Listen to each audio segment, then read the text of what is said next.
Good evening. Hindi ya ndereti na ceceni cia mohoro cia rũgongo rwa bũrũri mwena wa Wajir niguo President William Ruto anĩrĩirie atĩ waki wa ceceni ya kũrigita arwaru a mũrimũ wa Ebola mwena wa Nanyuki ndũrekwo na njĩra ya hitho. When President Trump asked the government of Kenya to support them by having a center in Laikipia Air Base, I gave the okay because it was an agreement and a partnership with friends who have worked with Kenya for 30-40 years. President akiuga uyu ni mubango mwandanduku wa kuona kabere wiharĩrĩria-inĩ wa rũhonge rwa ũgima wa mwĩrĩ bũrũri ũngĩkanyitikana na kĩng'ũki kia muthemba o wothe.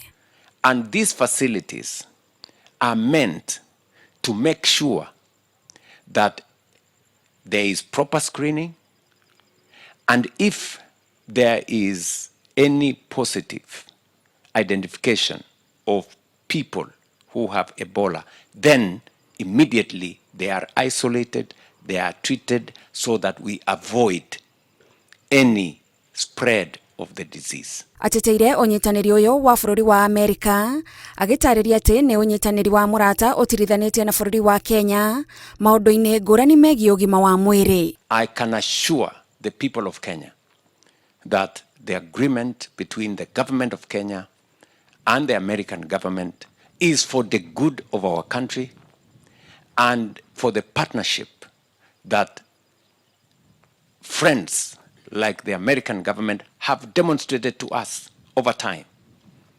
They have deployed huge resources. They've given us a grant of close to 200 billion Kenya shillings to support the building of our health infrastructure.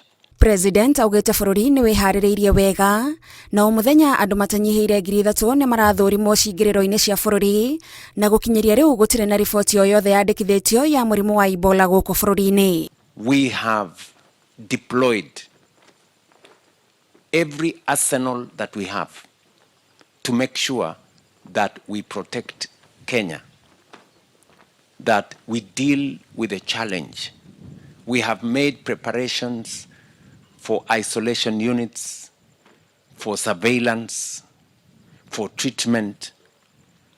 In 23 counties, we have activated different mechanisms. Nĩgũkoretwo na mbũkĩrĩra makĩria mwena wa Nanyuki mũingĩ ũkĩregana na mũbango ũyũ ũrĩa marekwĩra wahota kũiga mũingĩ ũgwati-inĩ. Ngĩribotera Inooro TV njĩtagwo Gathoni Wajir.